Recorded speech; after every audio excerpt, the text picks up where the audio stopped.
Aloha and welcome to the Global Studies Lecture Series. I'm Professor Suzette Scotti, and I teach art history here at Leeward Community College. In this series, we invite guests to share their experiences and insights from countries and regions all around the world. The Global Studies program explores how culture, history, and lived experience shape our understanding of the world and our place in it, encouraging curiosity, reflection, and a broader global perspective. Through a variety of courses that emphasize international and multicultural viewpoints, students can earn an academic subject certificate in global studies. Our program builds global awareness, strengthens communication and critical thinking skills, and prepares students to thrive in today's interconnected world. If you'd like to learn more, feel free to contact me at sdscotti@hawaii.edu or my colleague, Dr. Kareem Khan, at khana@hawaii.edu. Today, I am sitting down with Dr. Robert Littman, Professor of Classics at the University of Hawaii. Dr. Littman is a specialist in the languages, history, and archaeology of the ancient world, with a focus on Greece and Egypt.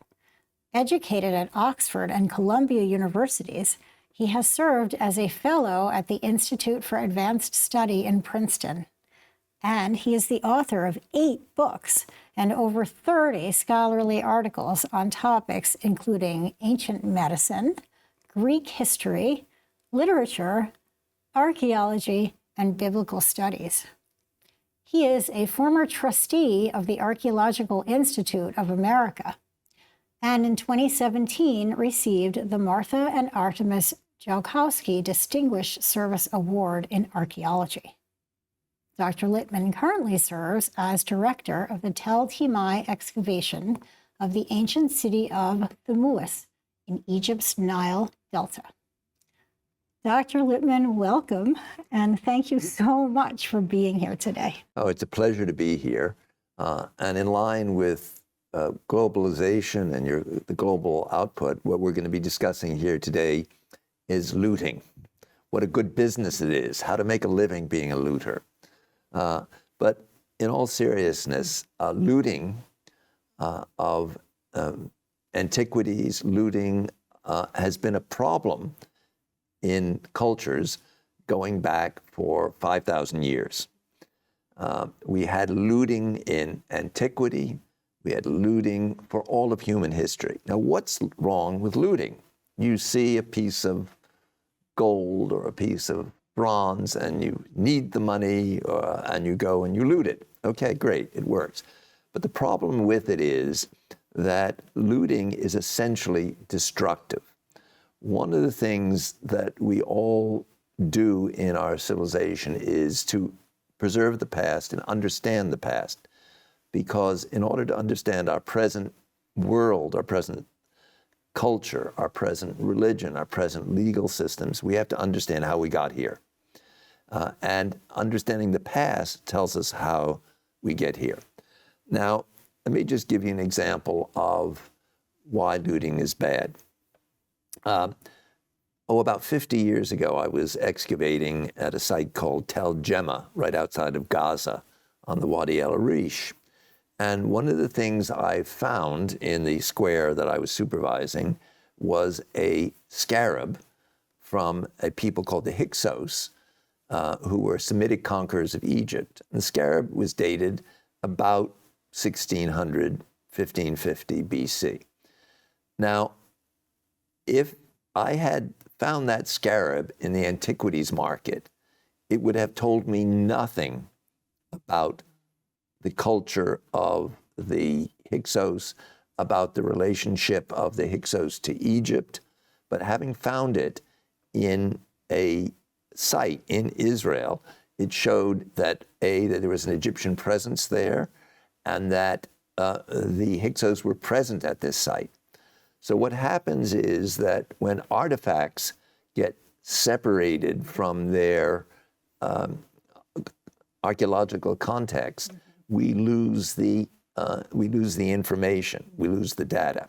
Now, people often ask, and at the end I'll talk a little about my site at Tel Timai, Thamuas, well, what great things have you found? And I said, well, we're not looking for objects. We're looking for data. When we excavate, we're looking to understand the culture. So if you find a coin in a layer that tells you the date of when the material was deposited. Now, I have a coin that I wear. This coin has got the picture. I don't know if the camera can see it. It's Alexander the Great. Well, I'll talk about it in a minute. And this coin was minted in 327 BC. And I got this coin about 60 years ago. It was on the antiquities market in London, perfectly legal, probably came onto the antiquities market in the 19th century. But it doesn't tell us, other than a nice artifact, it doesn't tell us anything about about the history of Alexander. So looting not only destroys the object, but it erases the history. Yeah.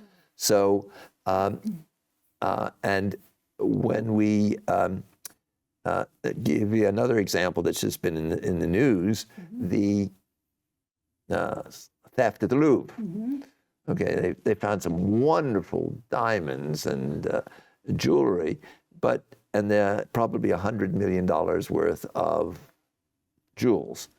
Now, the thieves will, by now, I'm sure, have pried out the diamonds, have sold them off, recut them, sold them off. And what that does is they may have made the money from it, but the slice of history of those jewels, the connection to the French royalty, to the family of Napoleon, is gone. The artifacts are gone. And when you look at what's left, I mean, if you go to Rome today, you see the Colosseum, you see the Pantheon, you see what's left of the Roman Forum, you see some other churches, but you have to remember the city was once absolutely covered by the Romans. It was a very large city. Now it's been buried by the ancient has been buried by the modern city.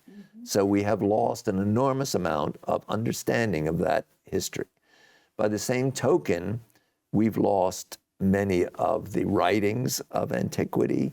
There were, in the ancient library of Alexandria, which I'll talk about a little, there were thousands, maybe 500,000 books, and the library's been destroyed. So we've lost that knowledge of the ancient world. So looting is a major problem, and it goes back since there were human beings. Okay, let me start with a little looting. One of the greatest looters of all time, Alexander the Great. And if you can see this slide, we have, this is the city of Persepolis.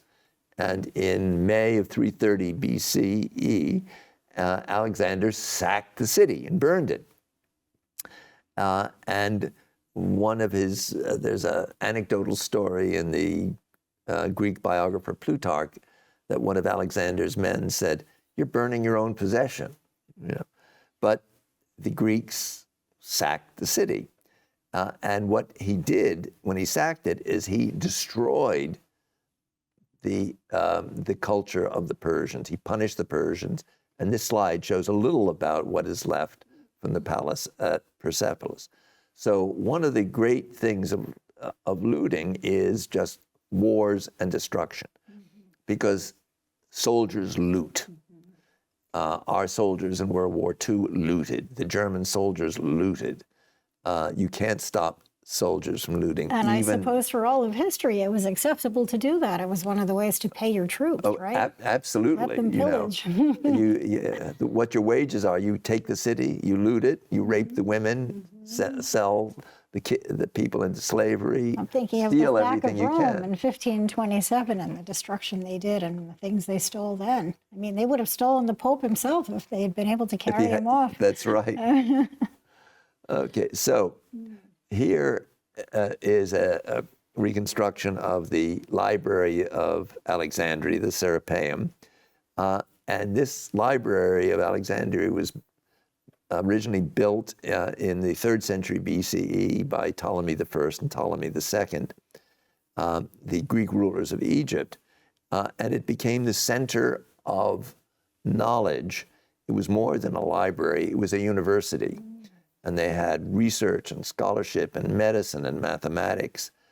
Euclid's geometry was written at the Library of Alexandria, which is the oldest textbook in the world. It lasted about 2,300 years.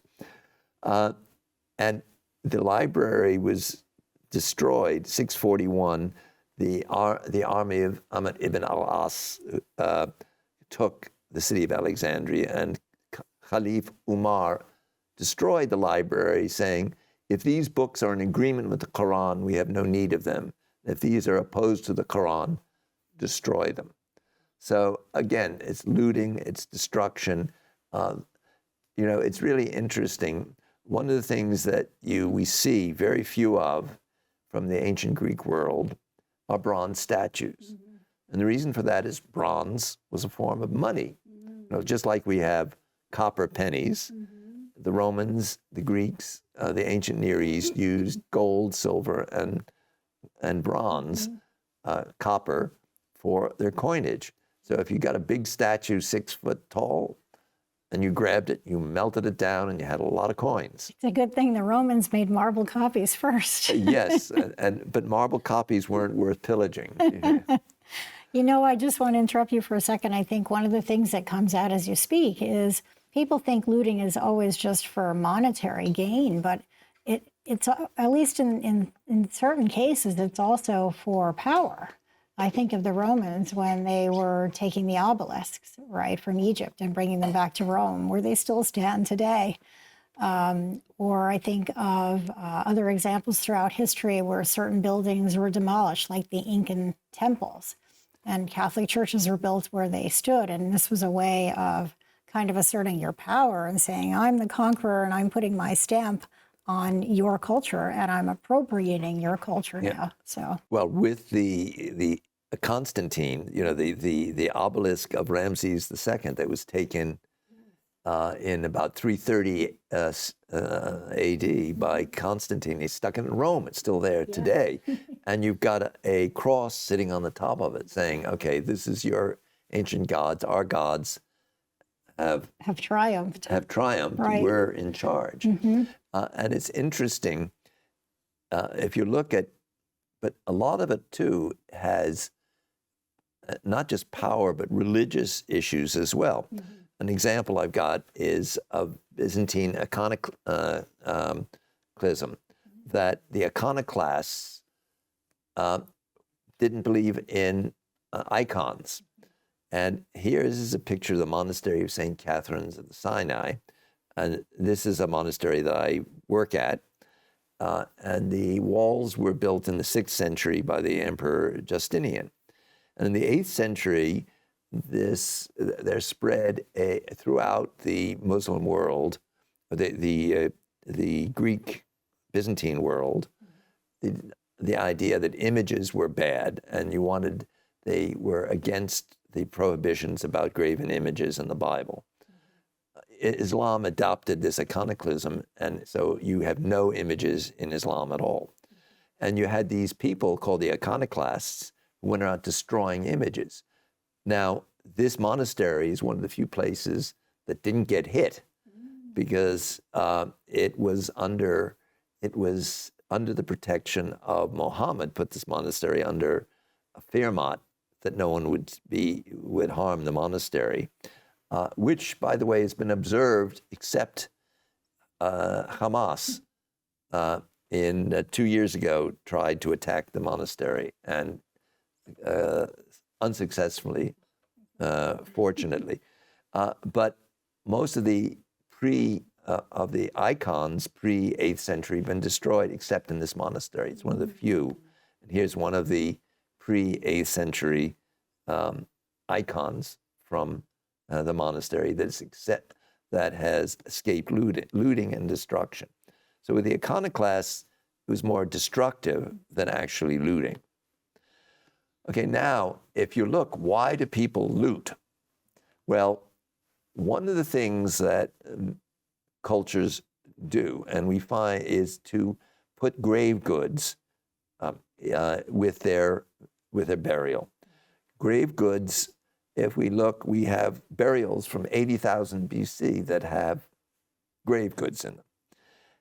And if you were wealthy and powerful, as a symbol of your wealth and power, you would have magnificent grave goods. Now, particularly in Egypt, the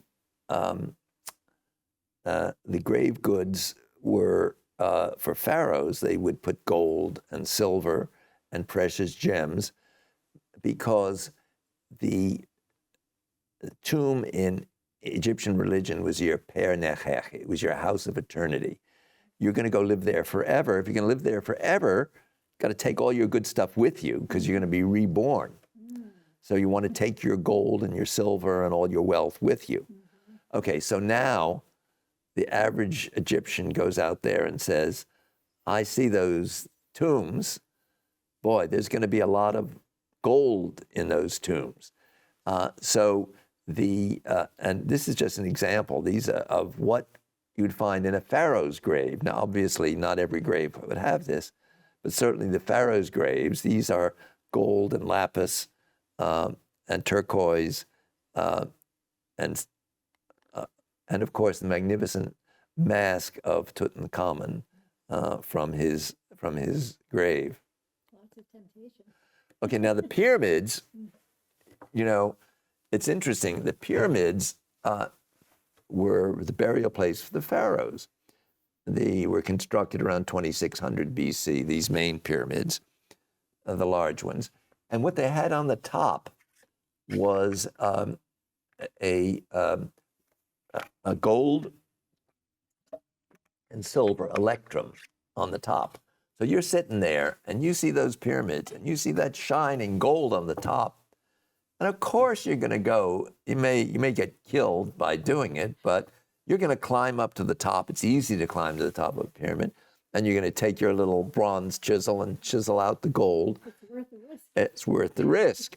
So the pyramids have been pillaged for the last 4,600 years. The pillaging went on even into the 19th century. Let me show you.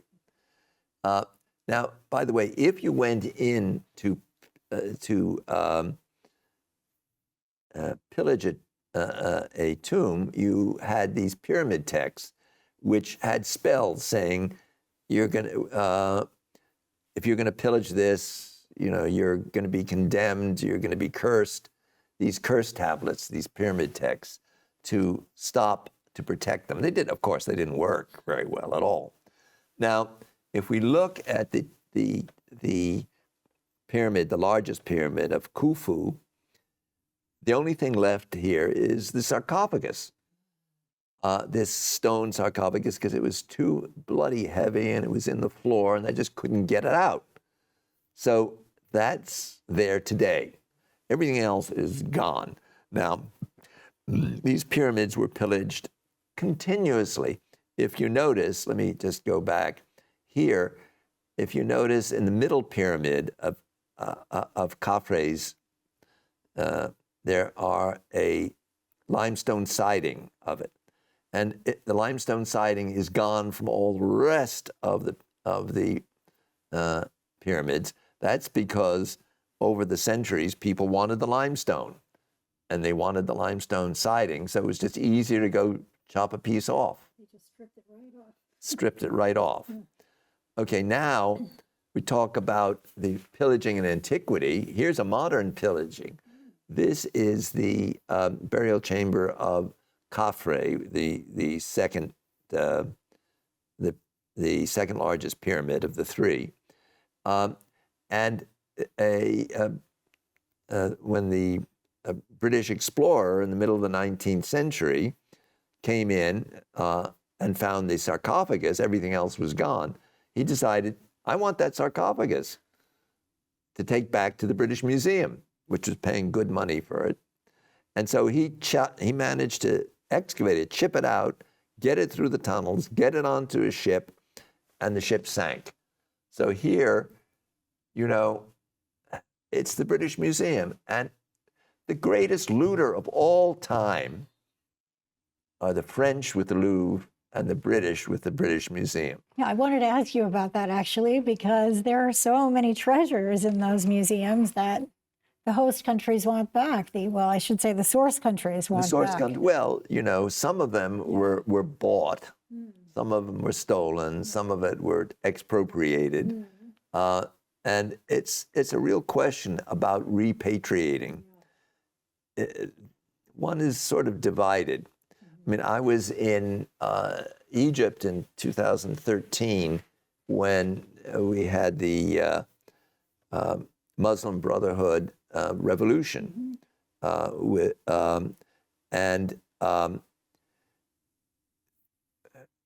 was actually in 2012, 2013. And during the revolution, they pillaged the museum, and objects were stolen from the Great Egyptian Museum. So, you know, if you put everything in one place, the chances are survival are less. So I know the Egyptians say they want the Rosetta Stone back from the British Museum. Again, the question is, if it's in Britain, you've got 9 million people a year. We live in a world culture today. You can go see Egyptian artifacts in Berlin. You can see them in Torino in Italy. You can see them in Florence and Firenze. You can see them in New York. You can see them at the Getty.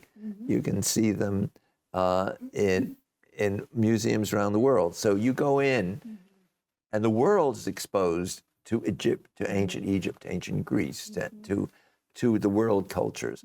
And it's the artifacts that grab people. So if the artifacts are only back in the country, then you lose the sense of world civilizations that museums provide. And that's the classic argument that these encyclopedic museums always make, is that it's like a one-stop shop. Everything is under one roof. And so, you know, I'm thinking of the Louvre in Abu Dhabi, where you have all these different civilizations juxtaposed even in the same room around a theme. So like they'll have the theme of birth, or the theme of death, or the theme of the afterlife. And then they'll show different artifacts from different civilizations and time periods all together in that room. And the great advantage is that you can compare and contrast and draw your own conclusions. And that's sort of like what you're saying now. So that's a very powerful argument for leaving them where they are. But on the other hand, you've got the Egyptians, right, who want the bust of Nefertiti back. But look, the French stole them fair and square, and then the British stole them fair and square, the Rosetta Stone from the French. And so, you know, they're entitled to it because they've stolen it. It's been twice stolen. And it wasn't illegal at the time, right? You know, it wasn't considered anything. It was built into a brick wall in Egypt. On the other hand, what's happened with these cultures, and especially in Egypt, you know, I've been visiting and working in Egypt for 50, 60 years. And 50, 60 years ago, there was much less understanding of the local Egyptians, of their past. What's happened is in the last 50, 60 years, and it was only foreigners who basically did the excavation and the work. And recently, in the last 20 or 30 years, you have had an education of the Egyptian people about their own past. And so they are starting to treasure their own past in a way that they didn't 50 or 60 years ago. And it makes a difference in terms of when you talk about repatriation of material. And that gives me hope, actually, that as more people become educated about their own heritage and their own culture, and they value it more, maybe they'll be more careful about, they'll enact laws, and they'll be more careful about, you know, conserving it and preventing looters from getting their hands on it. Look, they'll be more aware. You have to be realistic. You cannot stop teenagers from having sex, and you cannot stop people from looting. You know, what you can do is try to prevent it and reduce it, but you can't stop it, because what happens when you loot? Usually there is such an imbalance of economic imbalance that someone can go steal an object, loot an object from something that's buried in the ground, dig it up and loot it and violate some antiquities law, find a piece of gold, sell it for a year's salary. A lot of these places, there's a great deal of poverty, and the things that they loot can be of enormous economic benefit to the looters. And look, if you go and you see something buried in your garden, what are you going to do with it? It's really interesting. If you look, Lucien Bonaparte in Tuscany had an estate in Napoleon's brother in Tuscany, and they were doing work in the backyard, in the grounds, and they found Etruscan tombs. So what did they do? They took the stuff and they shipped it off to Paris. Yeah. So, but he didn't need the money. Mm-hmm. But the average person in these countries, anywhere, just it's an enormous, and to them it's not stealing. It's buried in the ground. It may be against the law, but it's not stealing. Yeah, and it's amazing too because there's a whole network that goes. It's not just the guy who goes and digs up the grave and sells it directly to the museum. There's a whole bunch of middlemen along the way and dealers, and everybody's making money all along the way. Well, so that Italian word, what is it, tombari? Yeah. That those who are accustomed to steal from Etruscan tombs. Exactly, and the tombaroli. Yes. The people. And and what happened, and I remember, again, many years ago, walking in the old city, I think it was Geneva, mm-hmm. and looking at an antiquities store and seeing these Greek vases. And I said, I know where these vases came from. They came from Etruscan tombs. They were dug up illegally in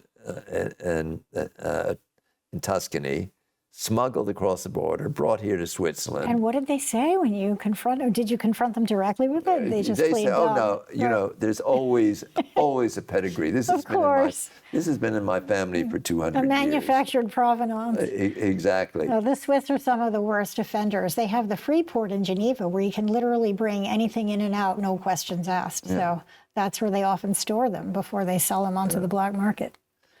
So let's look at some of the looting in antiquity in ancient Egypt. Here, there is a pharaoh. The pharaohs used pyramids for their burials, and they kept getting looted.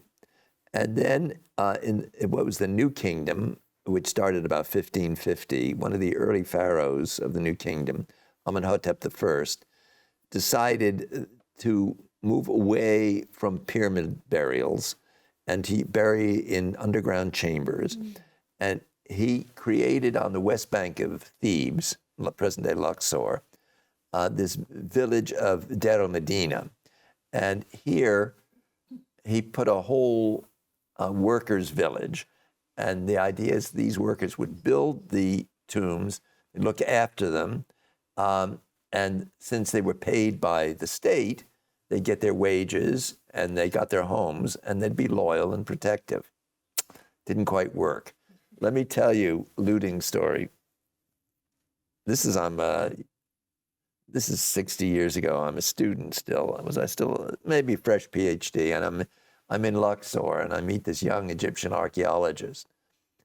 And he says, I'm from my village is Sheikh Abdul Ghurna on the West Bank, and come for tea tonight. And Sheikh Abdul Ghurna was a village built started in the 16th century. It's built over the tombs. So we go there were no bridges over the Nile in those days. And he got on a boat and they go over the Nile. He says, don't speak English. Foreigners are not allowed at night over here. So we go into Sheikh Abdul Ghurna, and I knew the village had modernized because the Muezzin made the call for prayer over a loudspeaker. So the call for prayer, and we go to this young archaeological student's house, and we go into the basement because it's hot, it's summer, and the basement where we have tea is a tomb. The house is built over the tomb. And his uncle comes in and starts showing me these things, the little bronze statues, little scarabs, and said, "Would you like some?" And I said, "Yeah, no, this is it's not permitted. You know, this is even before." You see how antiquities honest you laws. were, how ethical. But they've been living over these tombs for 500 years, and they've been getting objects, and they take them to the market and then sell them. So Amenhotep I wasn't too smart. I mean, he was smart, but it didn't work because basically, if it's a way of getting money and resources, and people, no matter how much they have, want to do that. And they probably don't even realize they're doing anything wrong. Like Exactly, because they're dead. What do they need the stuff for? And it's in their house. So. So they built in the Valley of the Kings in the New Kingdom the burials of the kings. And here's a shot of what it looks like today. Now, here we have the tomb of Ramses VI. And we have a papyrus. And the tomb was, Ramses VI died in the middle of the 12th century. And this is about 50 years later. The tomb was robbed. And we have a papyrus of the tomb of Ramses VI. It's called Mayor B. It's, I think, in Liverpool, dated about 1118 BCE. And the papyrus describes 4 or 5 individuals who were robbing the tombs. And they were, quote, "They were tortured at the examination on their feet and their hands to make them tell the way they had done exactly." And the papyrus has testimonies of officials, how they were caught. They were beaten on the rods of the feet. Others had their hands and noses amputated. Worst offenders were impaled or burned to death. And here is another papyrus, Amen Pen Ufer, is the son of Ankh-er-Nacht. He was a stonemason in the Temple of Amun-Ra. And this papyrus says he has acquired the habit of robbing the tombs in the company of the stonemason Hapi-Wer. And here's his confession, and let me read it. "We went to rob the tombs, as is our usual habit, and we found the pyramid tomb of King Sobek Sa'ef. This tomb being unlike the pyramids and tombs of the nobles, which we usually rob. We took our copper tools and forced a way into the pyramid of this king through its innermost part. We located the underground chambers, and taking lighted candles in our hands, went down. We found the god, that is the pharaoh, lying at the back of his burial place. And we found the burial place of Queen Nubekhaas, his consort, beside him, it being protected and guarded by plaster and covered with rubble. We opened their sarcophagi and their coffins and found the noble mummy of the king equipped with a sword. There were a large number of amulets and jewels of gold on his neck, and he wore a headpiece of gold. The noble mummy of the king was completely covered in gold, and his coffins were decorated with gold and with silver inside and out, and inlaid with precious stones. We collected the gold that we found on the mummy of the god, including the amulets and jewels which were on his neck. We set fire to their coffins. After some days, the district officers of Thebes heard that we had been robbing in the West, and they arrested me and imprisoned me in the office of the mayor of Thebes. I took the 20 deben of gold that represented my share, and I gave them to K.M. Ope, the district scribe of the landing key of Thebes. He released me, and I rejoined my colleagues, and they compensated me with a share again. And so I got in the habit of robbing the tombs. Amen Pen Efer, sentenced to death by impalement. Okay, here is an interesting tomb that my colleague Susan Redford and Don Redford excavated, the tomb of Paranefer, who's a cupbearer to the king Akhenaten. And in this tomb, when I visited this tomb and their excavations, they found robber tunnels. And what the robber tunnels are is that this is a mountainside. So the thieves dug down, and rather than dig all the way, they would dig tunnels vertically out from one of the tombs till they hit another tomb. So you get all these series of robber tunnels because it was much, much less work. Okay, now here we come to this interesting figure, Butahamun. Now, with this robber, he was very significant because this represents looting over 3,000 years. Because Butahamun was a looter, but what he was a state official. And he was secretly looting the tombs of the pharaohs to secure money for the administration. And so what was going on, he unwrapped the mummified bodies and he took the amulets, and he was the official who was in charge of the whole burial at the Valley of the Kings. And it was government sanctioned. He was an official who plundered the tombs. He was overseer of the treasuries of the king. So supposedly they were restoring the tombs. So he went in and this legitimized what they were doing. So they took all the grave goods, the valuable stuff. But then what he did is he relocated the royal mummies to rebury them, saying, because the looting were reburying them. So he basically took all the gold, took all the stuff, and took the mummies, and had enough reverence for their mummified remains that he rewrapped them. And he wrote, when he rewrapped them, he wrote these labels saying who the pharaoh was for their reburial. So then these were the royal mummies. These were some of the ones that he reburied. This is in the Mataf al-Masri in the Egyptian Museum before they were moved. And then they stayed buried. And then in about 1881, thanks to a goat belonging to a man named Ahmed Rasul, the goat strayed from its herd. And Ahmed went looking for the goat, found the animal fallen into a crevice. He went into the crevice and found himself in a corridor with objects. He lit a candle and he realized the objects were wooden coffins stretching as far as the eye could see. And he started pillaging them and selling them on objects from the tomb. This is the second pillaging. First pillaging, Butahamun took them from their own tombs, put them here, and didn't take absolutely everything, and left a few amulets. Left just enough to tempt somebody else. So yeah. Abdul Rasul, some 3,000 years later, could come and pillage it again. So he and his brother Muhammad sold objects for about 10 years, and they had a falling out, and then they turned each other in. And here he is, this Ahmed Rasul. But thanks to this looting, 3,000 years ago, we have these royal mummies preserved.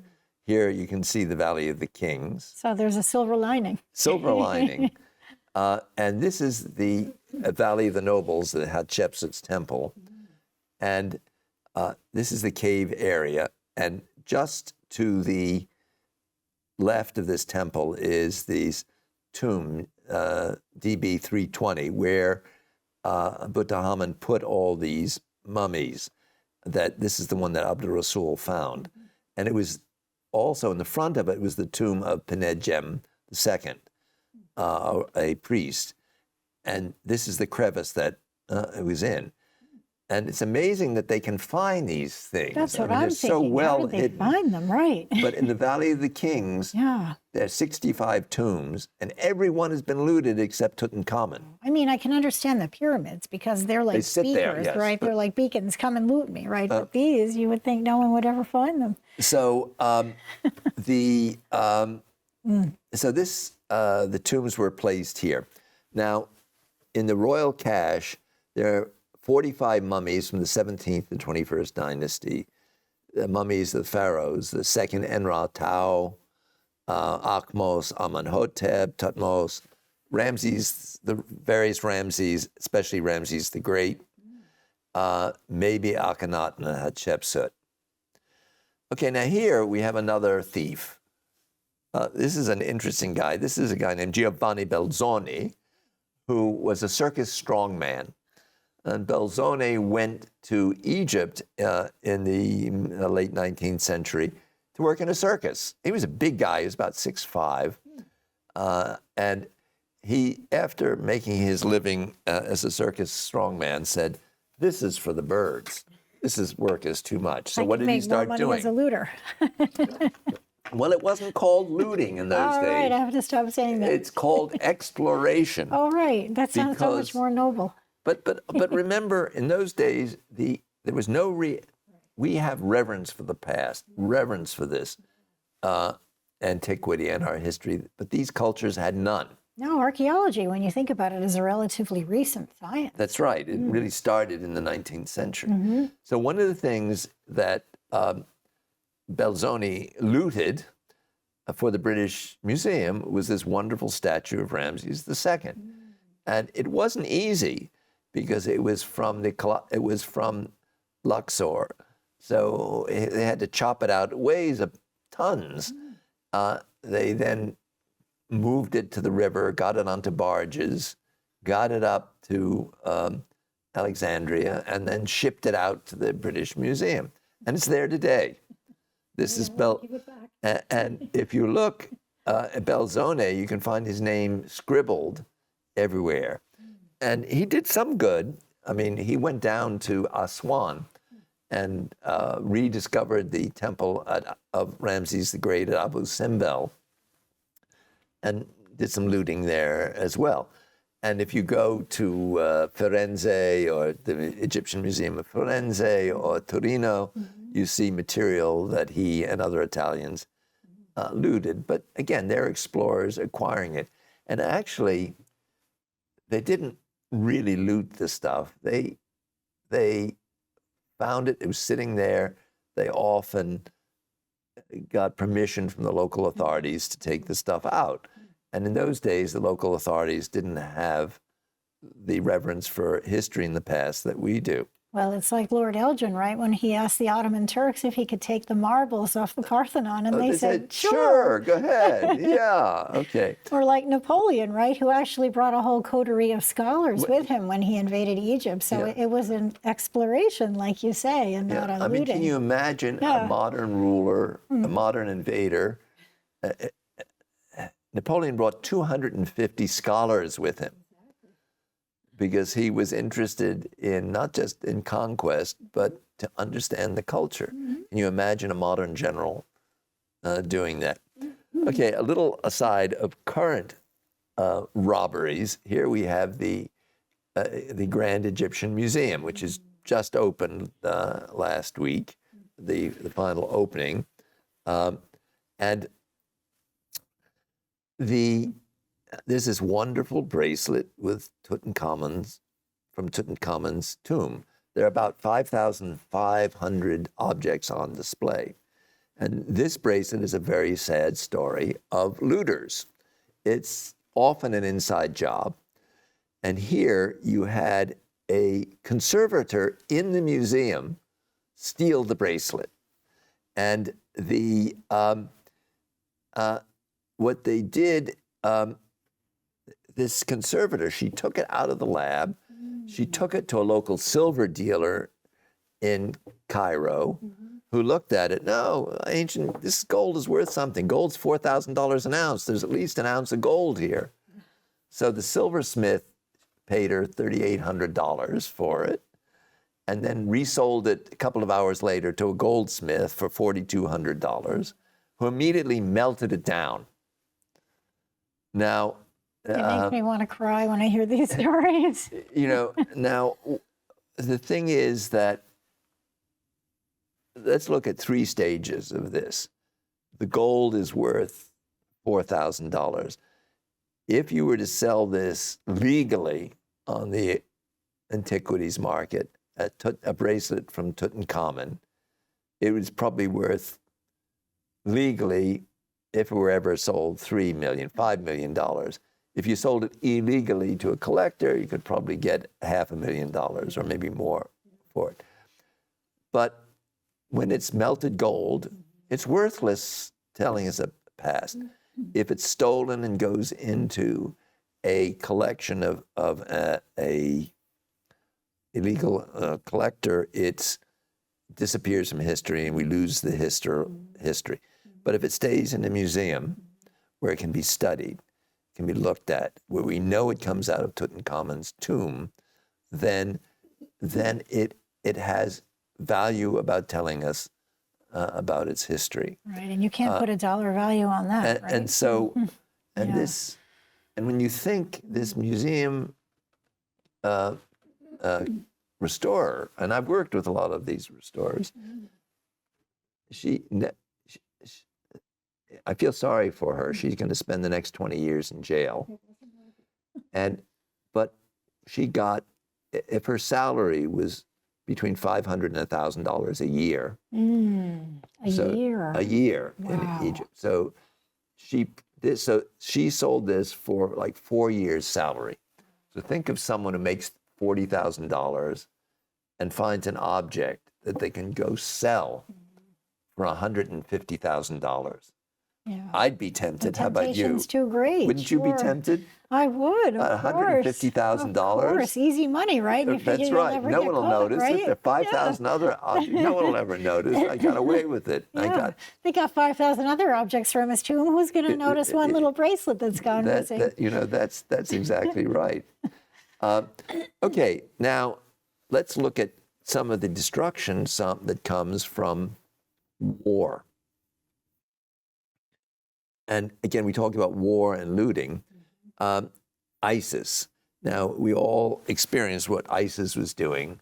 And ISIS has their Salafis, and they wanted to eliminate polytheism. So they saw that Christian sites, Sunni Islamic sites, ancient temples were all polytheistic sites. So they wanted to destroy the sites, but they still need money to buy guns. So what they did is they looted these sites, they destroyed them for religious reasons, but they took the antiquities on the black market to gain wealth and support their cause. So they wanted to wipe out traces of any previous culture and civilization. And in Iraq, Syria, and Libya. It's so hypocritical when you think about it, because they don't mind destroying the sites, but they don't mind profiting at the same time from selling the artifacts. They've destroyed it by taking the artifacts. Instead of burning them up, they made some money for it. So they destroyed churches, monasteries, ancient medieval sites. 35,000 stolen artifacts during the Syrian civil war that were recovered by the Syrian army and authorities by 2022. That's an amazing success story. Yeah, but think if the 35,000 were recovered. Yeah, so imagine how many hundreds they stole. of thousands were stolen. It reminds me a little bit of when the siege of Baghdad, when the Baghdad Museum was looted back in, I think it was 2002. And there was this American Marine Colonel, Matthew Bogdanos, who put out an amnesty and said, if you have anything, please just bring it back and we won't ask any questions. And enough came back that they were able to partially reopen that museum, I remember. A lot So didn't it's come sort of back. like that, but a lot didn't come back, right. So you wonder what's still out there. Now, here's just some examples. This is St. Mary's Assyrian Church in the village of Tal Nasri that they destroyed. They stole the artifacts, the treasures. This is Nabi Yunus Mosque in Mosul. This is one of the worst ones. This is the Temple of Baal Shaman in Palmyra. I remember this. And if you see on the left is the temple, on the right, they've just blown it up. They dynamited it. They dynamited it, and they took some of the statues and whatever, turned up on the antiquities market. Do you That's think what it this was looks for like. religious reasons, or do you think this was more to grab the attention of the No, world? I think it's religious. You do. Religious is anything ancient. You know, it's just like that quote I read about if you know, about the destruction of the Library of Alexandria. It's the Quran. We don't want anything but the Quran. It's like Al-Qaeda blowing up the Bamiyan Buddhas in Afghanistan. Yes, Same exactly. idea, yeah. Okay, let me draw to a close with the situation where I excavated. This is a picture of Thamuas of Tel Timai. This site is about 250 acres, about the size of UH Manoa campus. And it flourished from the 5th century BC to about the 6th century AD. And what you see here are actually mud brick walls that are still standing. What has happened is it's used as a garbage dump by the villages on both sides. This is what the structures look like today. Now, we excavate here, and there's very little gold, silver here at all, but we still have looting. So we pay 4 security guards year-round and support them to protect the site. And I remember, let me tell you several anecdotes. I remember one day we found some gold, and I saw the workers were around and whatever, there were rings and whatever. And I said, oh no, this is not gold, it's just bronze. Because the worst thing you want is the word to get out that you found gold. Because then people come and think, oh, look, this is a site. Now you can understand why people loot at a site like this. Because it's just a dump to them. They use it as a garbage dump. They see stuff that's lying in the dirt, they'll go. And they've taken stone pillars from here and put them in the village to use to build, and you find them built into the walls. So this is just an abandoned site that has no meaning to them. They don't understand about how it goes into their culture and their history. And it's interesting, we produced a little book in Arabic and English telling the story of a boy from ancient Thamuas for the school kids. And it was so successful, we gave away about 5,000 copies of it to the local schools. And we found that the people in the villages, the mayor, the guards, all read it. And they really started to appreciate their own site, for the first time. Okay, the one other story about here, and one of the things that you had asked before we started is, what can the government do? What did the government do, and what can they do more? Well, the Egyptian government is very severe about the theft of ancient material. They're not very efficient about doing it, and they're horribly underfunded. So there's an organization called the Supreme Council of Antiquities, and they runs the Antiquity Service. And they have about 27,000 employees. Most of those are guards at the various sites around the country. There are severe penalties for stealing artifacts. But one of the things that they don't do is they don't work enough with the local population. So about 15 years ago when I was digging here, the son of our landlord, who was actually a physician, came to me and said, a friend of his was expanding his house and found in the basement, when he was digging the wall of the basement, a tomb. And he showed me pictures on his iPhone. He showed me pictures of the material. He said, you're an archaeologist, what should he do? And I said, look, the requirement of the law is you've got to turn it in. and I'm a quasi-official of the government. You've got to tell him he's got to report it to the authorities. And he said, okay, I'll give him that advice, etc. Come back the next year, and I said, well, whatever happened with your friend? He says, well, my friend said, when I told him that that's what he was required to do, he said, if I turn it into the authorities will come and confiscate my house and pay me half of what it's worth.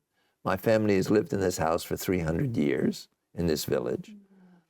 So what did your friend do? Well, he took all the material and sold it off on the black market.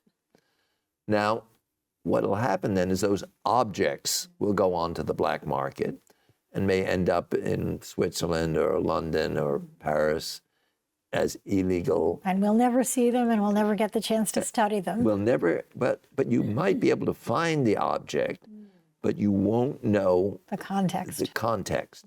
And so it just becomes an interesting object. We lose the history of it when it loses its context. So, but the government doesn't give him much incentive to turn over, right, to tell them that he... Well, it's partially the government doesn't have enough resources. Right. The country is very It's poor. a question of money. Right? And it's in England, it's very different. Yeah. Because in their antiquities laws, if you have someone goes exploring on your land and finds an ancient Roman treasure or medieval, the government pays fair market value for the material, and it gets split between the landowner and the person who discovered it. So there's no incentive to take the material and sell it illegally. There's more incentive to do it legally. You get a better price and you don't have to worry about getting in trouble. But the British government is much wealthier and have a greater appreciation of the population in general for its history than in Egypt. There are a lot of people with metal detectors. I see them combing the beaches in England looking for hoards of Saxon or Viking gold. Coins and whatever. Let me close with the story of the Euphronius vase in terms of looting. Tamburoli, those who loot the tombs. Now, around the time Rome was founded, the 8th century BC, the dominant culture in northern Italy was a group of people called the Etruscans. Rome was under their thumb until about 512 BC, when Rome became independent. But the Etruscan kingdom continued until they were eventually destroyed or absorbed by the Romans. But what the Etruscans did is they loved Greek culture. They loved Greek vases. And if you go into an Etruscan tomb, you find grave goods, often with these vases. Now, this vase is probably the most magnificent ever to come out of Greece. It's by the most famous vase painter, a man called Euphronius, dated to about 515 BC. It depicts the death of Sarpedon, the son of Zeus, at Trojan War. And in the center is Hermes, who brings those who are dead to the underworld. And he puts you to sleep with his wand at night and leads you to the underworld when you take the eternal sleep. And on two sides of the body are sleep and death. Now, about 1962, I think it was, the Metropolitan Museum was offered this vase for $1 million plus. And it was in pieces. And the person who offered it said, oh, it was out of Turkey, and here are the pieces and whatever. And the Italians maintained it was stolen from a Etruscan tomb, and no one was able to prove it. They wanted it back, and the Metropolitan arrogantly said, "You're going to claim every vase that comes. It's Greek. You're Italian. You're going to claim every vase," and so it stayed there. And I saw it when it first was displayed. Maybe it was in the late 60s, maybe early 70s. And there were crowds. You had to fight to see it. And finally, in 2008, the Italians were able to get enough proof together to show that it definitely came from an Etruscan tomb, incontrovertible proof. So the Metropolitan Museum gave it back to them. And the first, it was displayed in the Villa Giulia. And I remember my wife and I went to the Villa Giulia, which is the Etruscan Museum in Rome. Went there in about 2011, 2010, shortly after it went back. And there was no one in the museum. No one ever goes to that museum. No one knows about it. And there were about 10 people. For us, it was great because every other time I'd seen the vase, there were crowds and you had to fight the crowds at the Met. Here, no one looked at it. And now it's been moved even further out of the Villa Giulia back to Etruria, to a local museum, Etruscan museum. So now nobody sees it. So, yes, it came out of an Italian site, but it's Greek. And the Italians bought it in Greece. So should it have been left at the Metropolitan? Right, back to your point before, right? More people would have seen it at the Met. Millions of people seeing it, or no one seeing it in Etruria. And it's disappeared from sight. It's not an easy question because it's part of the Italian cultural heritage, but it also, these cultures belong to the world. And I think that's an interesting point because a lot of people, they try to balance the emotional tie that people have to these objects as being part of their culture, part of their history, their heritage. And when they come back home, and they're repatriated, it's like a piece of their soul has come back. But then on the other hand, they don't realize that they're also objects that belong to all of humanity. And I'm sort of like you. I see both sides of this question. And when I ask my own students, what do you think? 99% of the time they say it should go home, but they don't realize that it's a very nuanced question. And, if you keep it in a place like New York, more people can appreciate it, more people can learn from it. And at the end of the day, I think it's all about education, right? So we're not going to put it back in the tomb. So as long as it's out of the tomb now, maybe the maximum number of people should benefit from it.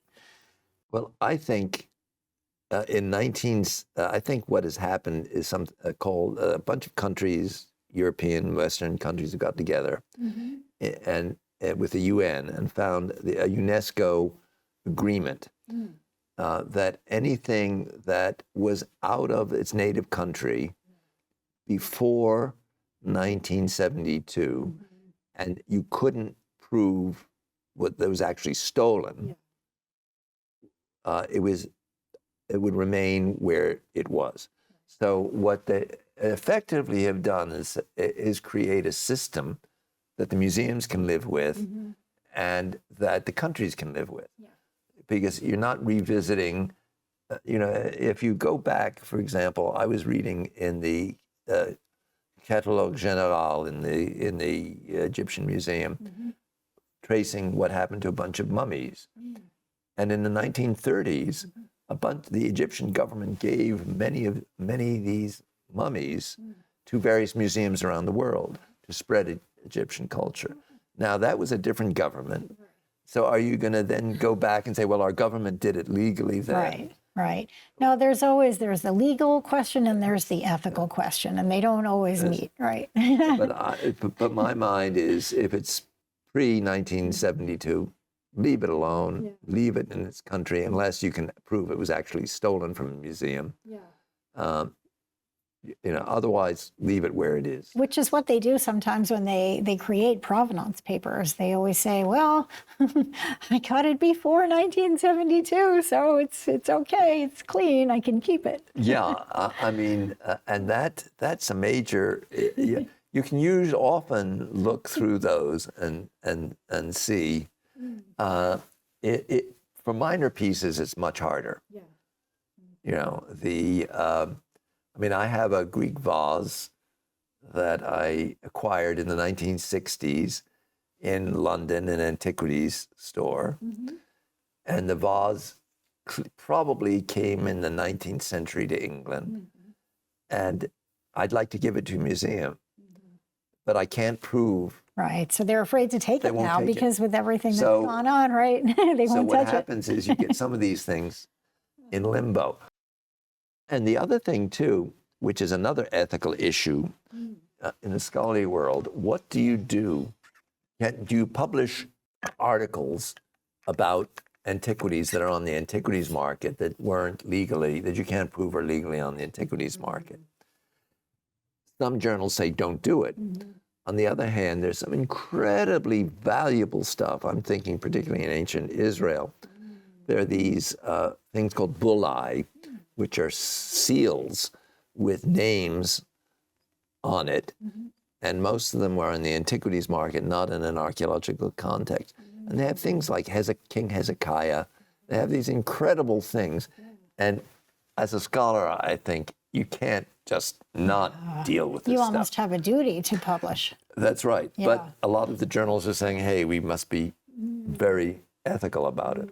So Well, again, we've gone from one extreme to the other. I think they've gotten scared. You know, museums like the Met and the Getty now, they're super careful. Now they're doing hyper due diligence, whereas before they did none. They stuck their head in the sand. None at all, yes. So, Yeah, but unfortunately, looting will continue forever. And just think of the benefits, though, of the looting of the royal mummies. If they hadn't been looted 1100 BC by Buddha-Hamun, somebody else would have looted them and lost them. At least he looted them systematically and preserved. So we have to be grateful, right? Yes, exactly. So looting can be positive. Absolutely. Yeah, I think so much of what you talk about, you know, makes me think about ISIS, about terrorists, about how history has become almost a weapon in their hands. And it's almost as if you were to take somebody hostage, like they took Palmyra hostage, and they want to, you know, use it as a bargaining chip. You know, give us what we want, or else we'll blow up this temple. And it's. But also, it's rewriting a history. To the victor belongs the spoils and the writing of history. Right. Nothing existed before. Yeah. Well, thank you so much. I am so grateful to you, and I know our listeners will be absolutely intrigued by everything that you have told us about today. Well, it was a real pleasure. Thank you for having me. Oh, thank you for coming. So, thank you all in our audience for joining us, and we hope that you enjoyed today's discussion and came away with new perspectives on our global community. If you'd like to learn more about Leeward's Global Studies program, consider pursuing our academic subject certificate in Global Studies. Through courses that explore international issues, language, and culture, you'll develop the awareness and skills needed to thrive in today's interconnected world. For more information, please feel free to contact me at sdscotty@hawaii.edu or my colleague, Dr. Kareem Khan, at khana@hawaii.edu. Until next time, mahalo for watching and take care.